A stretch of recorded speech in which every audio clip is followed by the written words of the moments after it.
Subscribe to our YouTube channel and press the bell icon to get the latest updates. After quite a gap, this time we are talking about coronavirus or the COVID vaccination situation specifically. And as I do that, here is why I am taking you back to that speech that the Prime Minister delivered in Parliament. That was the speech where he said, why should you expect babus to do everything, or IAS officers? Now that left some ruffled feathers in civil services. One, because the IAS thought they were being singled out for this criticism, and second, the use of the word babu. Now the use of the word babu can be pejorative, although it is used often. So to tell you the truth, wherever I have been editor for several decades now, I have not allowed the use of the word babu in a serious discussion, debate, opinion piece, reporting, definitely not. But I might have used it myself, I might have been guilty of using it myself to make a tough point. For example, when everything was being delayed in the UPA government, particularly when a lot of infrastructure projects were being delayed for this clearance or that clearance or this objection or that objection, there was a lot of stall in the UPA second term. Then I had written a national interest column with the headline Babuji Dheere Chalna. That is the old Geeta Dutt song, and in fact in the article I had said that let me complete this line, या जिसको मुखड़ा कहते हैं हिंदी में गाने का, which is बाबूजी धीरे चलना सरकार में ज़रा संभलना, because Geeta Dutt song was बाबूजी धीरे चलना प्यार में ज़रा संभलना. अब सरकार में प्यार तो होता नहीं, सिर्फ सरकार होती है. तो बाबूजी धीरे चलना सरकार में ज़रा संभलना. Now that mentality has now also taken hold of our national vaccination program, and that is where I come to the definition of the babu. So definition of the babu is not necessarily the IAS officer. When people say babu, they mean somebody who sits on file, somebody who has the power to sign your file.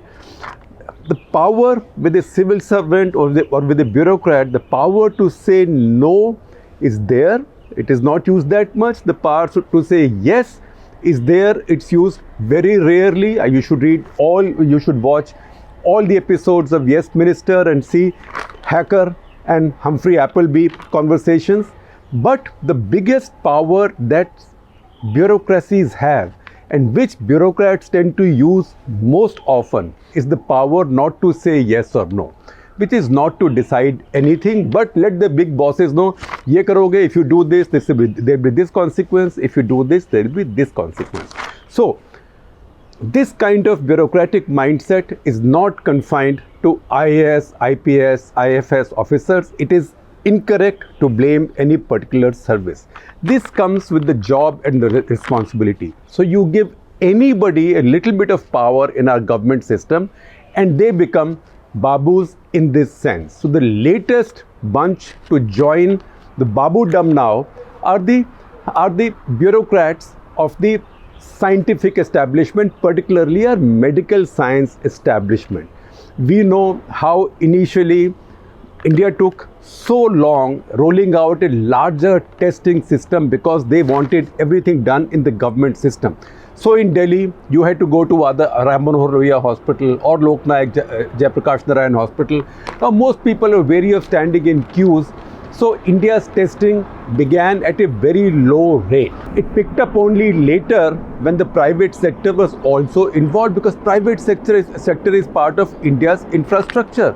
As the Prime Minister said in that speech, and I am quoting that speech to the entire bureaucracy or the entire lot of decision makers who are managing our vaccine program, the Prime Minister said the private sector, people who work in the private sector, are contributors to the national effort as much as those in the government sector. So why a suspicion of them?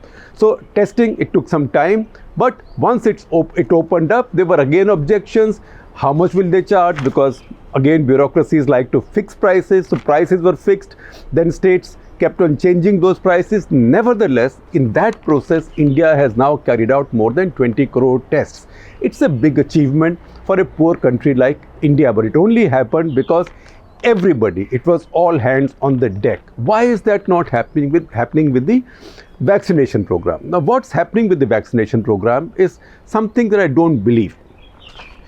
we take great pride. You know, self-congratulation is one of the worst viruses in the human mind, or for a society or for a country. It is as bad as a pathological virus that makes you sick physically, because self-congratulation means you can decide whenever to declare victory, whether you won or not.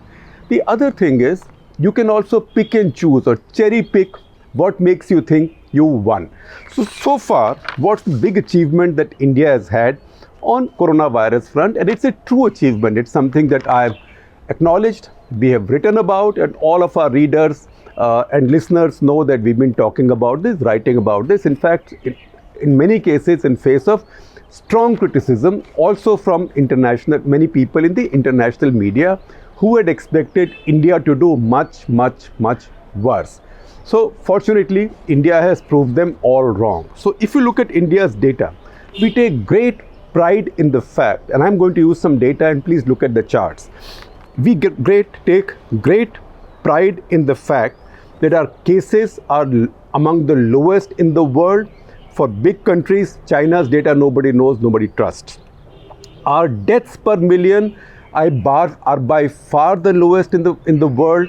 For major countries, our tests per million have also risen now. They used to be very little, but they have risen now. So we use the per million calculation to say, oh, we've done so well. So if somebody says, oh, but your country has also had nearly 1,55,000 deaths, what are you talking about? You say, no, but look at that as a percentage of my population or on the basis of per million population. So you might say that India has had 1,50,000 deaths, but the fact is that India's deaths per million as to population are 113, whereas America has 1,455. So much richer America actually has more than 10 times, more than 12 times as many deaths per million as India. Then you go to Europe. In UK and France, it's 1,700 each, and even Brazil, which is sort of closer to India's income levels, although richer than India, it's 1,100. So India has done very well on case fatality rate on COVID, without a doubt. The whole world is acknowledging it. I'm seeing a lot of stories in international media. I think 19 of the 20 stories I've seen lately have used the word mystery. What is the mystery of India's low cases and India's low deaths? But they acknowledge that it's there. When I say 19 of 20, there was one in Wall Street Journal, of which I will share a copy with you, and you can see it on the screen, by Eric Bellman and others, that said that this could be because people of India took the mask mandate and other precautions more seriously. So that is the one story that gives us some credit and does not call it purely a mystery. But great. When you get good news, you must embrace it, you must welcome it, you must not look a gift horse in the mouth, as they say. So deaths per million, great figures for India. Cases per million, 7,900. I'm approximating everything. What you might see on the charts will have precise numbers, but I am now rounding these off. So 7,900 approximately per million cases. The US, 85,000 per million. That is 12 times as much, 11 times as much as India. UK, 59,000 per million. France, 52,000 per million. Brazil, 46,000 per million. So once again, you will say 7,900 per million. Fantastic. Now, you see sero surveys that show you that a lot more Indians have got infected, but the fact is that they remain asymptomatic. Also has to find explanations somewhere, and we've in the past talked about this CSIR research led by CSIR Director General Dr. Shekhar Mande, saying that this could be because of some latent immunity and other factors, but that is a regression analysis research, but that's a theory that's now being discussed. So once again, celebrate the fact that India's cases are so low. Also celebrate the fact that India's active cases are so low now. It's just about 1,37,000. All that is brilliant. When you say that, what about vaccinations? And that's where we run into some cherry picking and troubles. If you see all of India's official sources, I don't mean sources as in sources, but say from the minister to the secretaries to the heads of health organizations, everybody is congratulating themselves, patting themselves in the back like this, saying, see, we started so late because of various reasons. We started 16 January. We became the fastest in the world to get to 1 million in 6 days, whereas the USA took 10 days to get to 1 million shots and UK took 18 days. Fantastic. That looks good. And then you may say that today we have nearly crossed 1 crore. I think by the time you see this, India would have crossed 1 crore vaccinations. So he says, look, this is the 4th highest in the world. What are you complaining about? But then you say you are cherry picking, because where it suits you, there you pick up cases per million, deaths per million, even tests per million. I will give you that figure. But where it doesn't suit you, then you look at absolutes. So once again, I keep saying it all the time that absolutes are one thing, percentages are another. One is apples, one is oranges, one is bananas, one is coconuts, if I could Indianize it even further. You cannot have both in the same category. So if you go by on per million basis for vaccinations, then I will tell you who is where. Now, UK has done very well, but I would say that Israel, although it's a smaller country, has done brilliantly. Israel's vaccinations per million now are nearing 8 lakh. That means nearly 80% of Israelis have been vaccinated.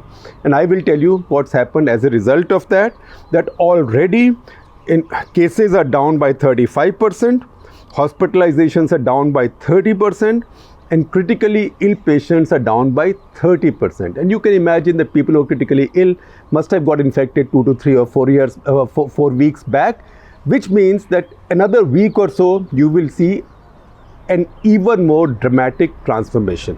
But Israel, you might say, is a small country, population of just about 1 crore, in fact a little less than 1 crore. So what are we talking about?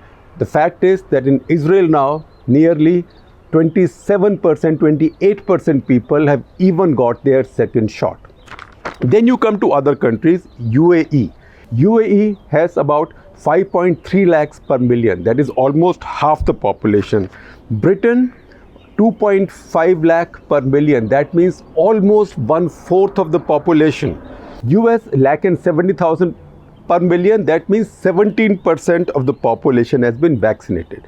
So between Israel 80, UAE about 54, UK about 25, 26, US 17 to 18. I think by the time we finish it would have crossed 18.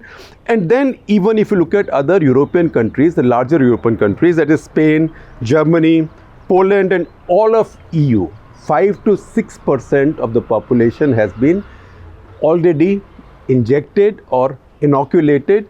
When you say 5 to 6%, you can extrapolate to 1 million. How much is that going to be?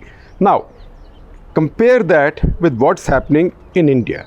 What's happening in India is that at this point, only 0.63%, only 0.63% Indians have been in vaccination, because you now run into the trouble of absolutes and percentages.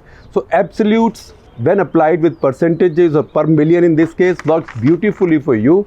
When it came to deaths, it came to overall cases. But you now have to apply the same standard to your vaccinations. So vaccinations, India's vaccinations today are about 6,300 per million. Compare this 6,300 per million with 8 lakhs of Israel, 1,70,000 of America, 2,60,000 of Britain and 5,40,000 of UAE.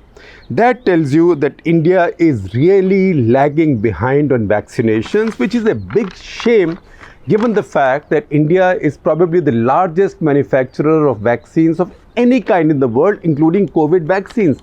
And 90 plus countries in India, around the world, are buying vaccines from India. And it's not as if government of India is denying its own people the vaccine because they'd rather sell it overseas for whatever, goodwill, etc. That is not the case. India is making enough vaccines. From what I understand, even today, at any point of time, 5 to 7 crore of this AstraZeneca, Serum Institute vaccines, Oxford University vaccines are sitting in storage to be used. I don't know how many more on the Bharat Biotech side, but all these vaccines are sitting.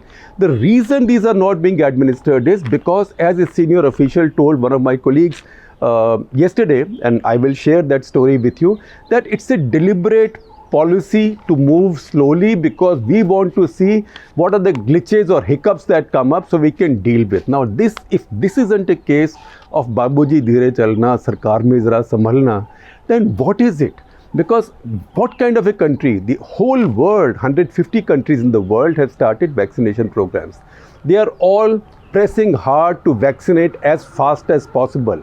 We are the one unique country in the world that is saying going slowly is a strategy. So this is typical bureaucracies. So this kind of bureaucracies does deserve the description Babudam, Babugiri, and I think there the Prime Minister was right.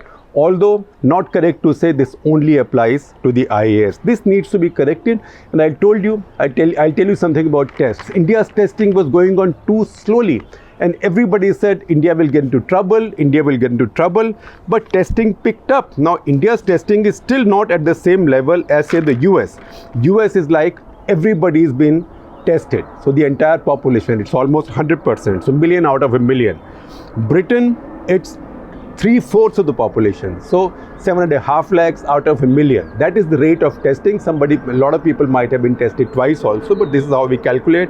France looks like everybody on an average has been tested more than once, so that is 11.7 lakhs per million. But Brazil, a much richer country than India, has 1.35 lakh per million, whereas India now has 1.51 lakhs per million. So when it comes to poorer countries or not rich countries or developing countries, India is ahead of all others in testing. So if India can beat everybody in testing, it happened because India drew in all resources, public, private, semi-private, employers. As we speak, this president of the CII has said that, look, Government of India should at least allow employers to arrange vaccinations for their employees. But for some reason, it's the same control freak mindset, because you have the power to say yes or no, but you don't want to say yes or no, but you have the power to say maybe or maybe not, or let's think about it. That is the power that is more convenient and the most tempting to use, and that is what's happening now. So I will conclude this episode on this and then tell you something about the Campus Voice project that we had launched last week. I talked to you about this.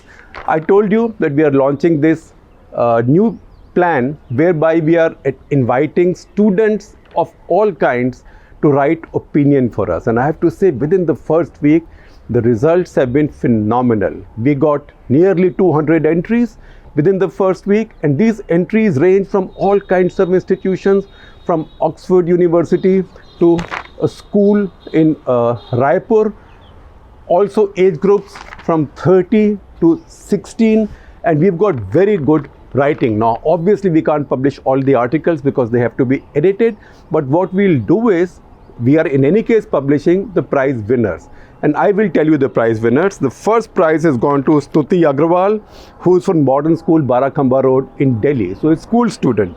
The second prize is gone to Dharamveer, who's at Oxford University, so a school kid and Oxford University. There are two joint winners of the third prize. These are Eluri Srinatha Reddy from Shirek International School, Kondapur, Hyderabad. She is just 16. She's our youngest winner. So 16 at one end and 27, 28 at the other. And then we have Jay Desai also as a joint third prize winner, who's 27.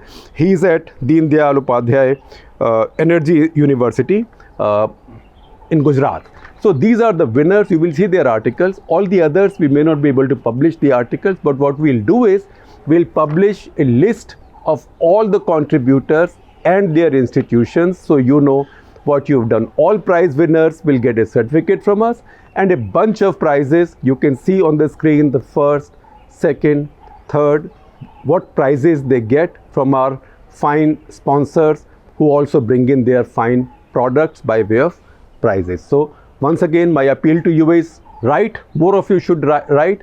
If it was 200 in the first week, they should go to 2000 sooner than we think, because young people have an opinion. Don't leave the opinion industry to people like us. Come and challenge the opinion industry. Write about anything that catches your fancy.